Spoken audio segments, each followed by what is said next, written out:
आज का प्रवचन प्यार की महिमा। आगे गुरुदेव कह रहे हैं, धन बुरा नहीं, धन कभी बुरा नहीं, लेकिन धन किसके लिए? प्राण धन के लिए, प्रभु के लिए हो। हे प्रभु, मैं आपकी कोई भी सेवा नहीं कर सकता, तो मेरे पास धन होने का कोई अर्थ नहीं। ये जो पैसे आपने मुझे दिए, मैं किसके लिए खर्च करूं? ये बाल बच्चे तो आपके दिए हुए हैं। ये जो कुछ संसार में दिखलाई देता है, ये तो तेरी देन है।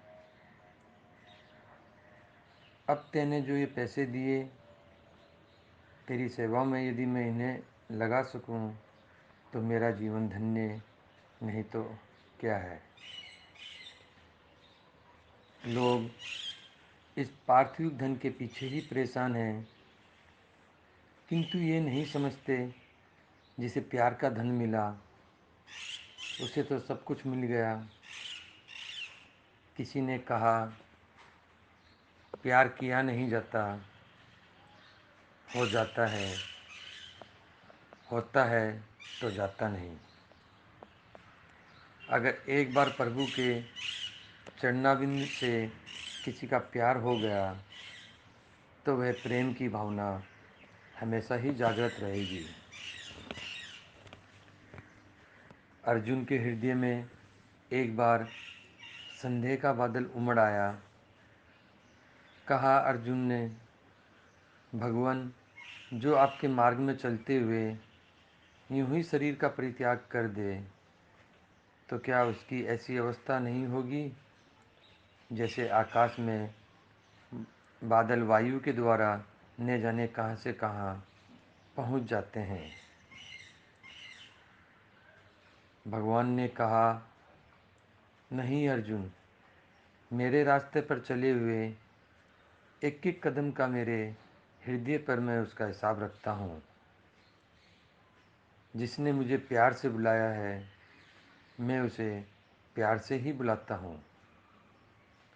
ये प्यार की महिमा इतनी महान, इतनी दिव्य, इतनी आकर्षक कि जिसने प्यार पा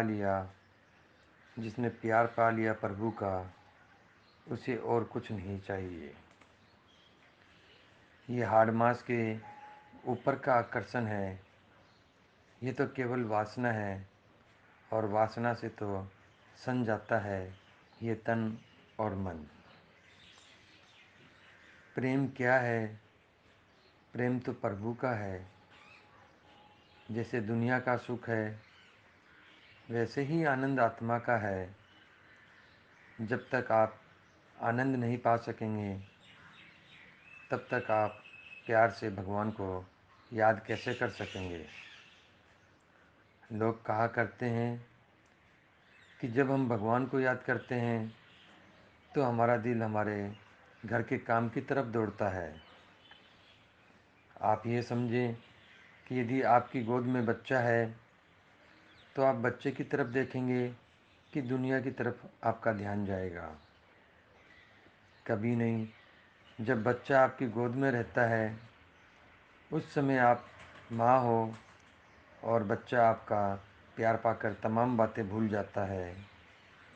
रोते हुए बच्चे को माँ ने पास बुलाया और आँख के आंसू पोंछ दिए उसका ध्यान दुनिया की तरफ नहीं जाता, अपने गोद के बच्चे की तरफ रहता है।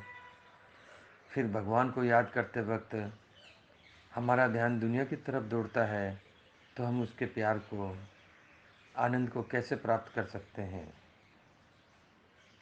भक्त रोए और भगवान चुपचाप खड़ा रहे, होता नहीं, हुआ नहीं आज तक। भगवान भक्त की आंखों में आंसू देख नहीं सकता। वह तो कहता है, कोई मुझे प्यार से बुलाए, भाव से याद करे, मैं उसका दास। भजन की एक पंक्ति है, मैं तो हूँ भक्तन को दास, भक्त मेरे मुकुटमणि। जैसे ताज पर एक मणि हुआ करती है, उसी तरह प्रत्येक भक्त भगवान के मुकुट की मणि की तरह है। आप कह सकते हैं कि हम कैसे माने। मैं पूछता हूँ आपसे, शालिग्राम जी की बटिया पर तुलसी क्यों रखी जाती है? तुलसी तो भक्त थी न। जरासंध की पत्नी तुलसा, वह तो भक्त थी भगवान की, तो वह भक्त होते हुए भगवान के मस्तक पर क्यों रखी जाती है? बात यही है कि मैं भक्तन को दास, भक्त मेरे शिरोमणि। शरीर को प्यार करने वाला शरीर का साथी है, और प्राणों को प्यार करने वाला, प्राण देने वाला प्राणों का साथी है।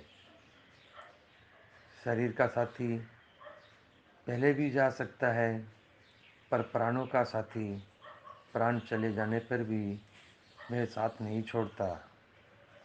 तभी तो वह अमर होता है। जिस भूमि पर मनुष्य भूमिष्ठ होता है, अंत में वह भूमि क्या कहती है?